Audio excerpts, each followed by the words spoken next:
ఓం శ్రీ మాత్రే నమః. ఈరోజు లలిత సహస్రనామంలో 83, 84, 85 శ్లోకాలు, అలాగే వాటి యొక్క అర్థాలు తెలుసుకుందామను. అలాగే లలిత సహస్రనామాలు కూడా తెలుసుకుందాం. ఇప్పుడు 83వ శ్లోకం తెలుసుకుందాం. ఓడ్యానపీఠ నిలయ బిందు మండలవాసిని రహోయాగ క్రమారాధ్య రహస్తర్పణ తర్పిత. ఓడ్యానపీఠ నిలయ బిందు మండలవాసిని రహోయాగ క్రమారాధ్య రహస్తర్పణ తర్పిత. దీని యొక్క అర్థం ఏమిటనగా, ఓడ్యాన పీఠ నిలయ అనగా ఓడ్యాన పీఠమునందు ఉన్నది అని అర్థం. బిందు మండల వాసిని అనగా బిందువును పరివేష్టించి యుండు స్థానమును వసించినది అమ్మ. రహోయాగ క్రమారాధ్య ఒంటరిగా చేయు యాగ పద్ధతిలో క్రమముగా ఆరాధింపబడినది అమ్మ.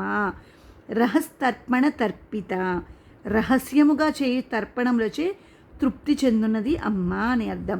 ఇప్పుడు 84వ శ్లోకం నేర్చుకుందాం. సద్య ప్రసాదిని విశ్వసాక్షిని సాక్షివర్జిత షడంగ దేవతాయుక్త షడ్గుణ్య పరిపూరిత. సద్య ప్రసాదిని విశ్వసాక్షిని సాక్షివర్జిత షడంగ దేవతాయుక్త షడ్గుణ్య పరిపూరిత. దీని యొక్క అర్థం ఏమిటంటే, సద్య ప్రసాదిని అనగా తక్షణంలోనే అనుగ్రహించినది అమ్మ అని అర్థం.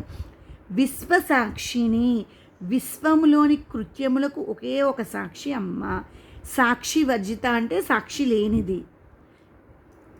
షడంగ దేవతాయుక్త అనగా 6 అంగదేవతలతో కూడి ఉంది అని అర్థం. షడ్గుణ్య పరిపూరిత అనగా 6 విధములైన గుణములచే పుష్కలముగా నిండి ఉండినది అమ్మ అని అర్థం. ఇప్పుడు 85వ శ్లోకం నేర్చుకుందాం. నిత్య క్లిన్నా నిరుపమా నిర్వాణ సుఖదాయిని నిత్యా షోడశికారూప శ్రీకంఠార్ధ శరీరిని. నిత్య క్లిన్నా నిరుపమా నిర్వాణ సుఖదాయిని నిత్యా షోడశికారూప శ్రీకంఠార్ధ శరీరిని. దీని యొక్క అర్థం ఏమిటనగా, నిత్య క్లిన్న అంటే ఎల్లప్పుడూ దయార్థతతో తడుపబడి ఉండునది అమ్మ అని అర్థం. నిరుపమ పోల్చి చెప్పుటకు ఉపమానం ఏమీ లేనిది అమ్మ అని అర్థం.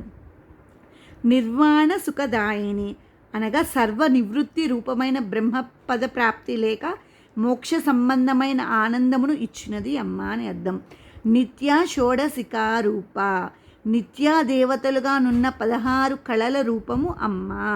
శ్రీకంఠార్ధ శరీరిని అనగా శివుని సగము శరీరముగా నున్నది అమ్మ అని అర్థం. ఈరోజు 3 నామాలు 85,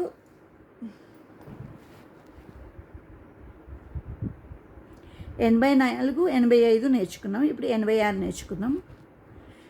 ప్రభావతి ప్రభారూప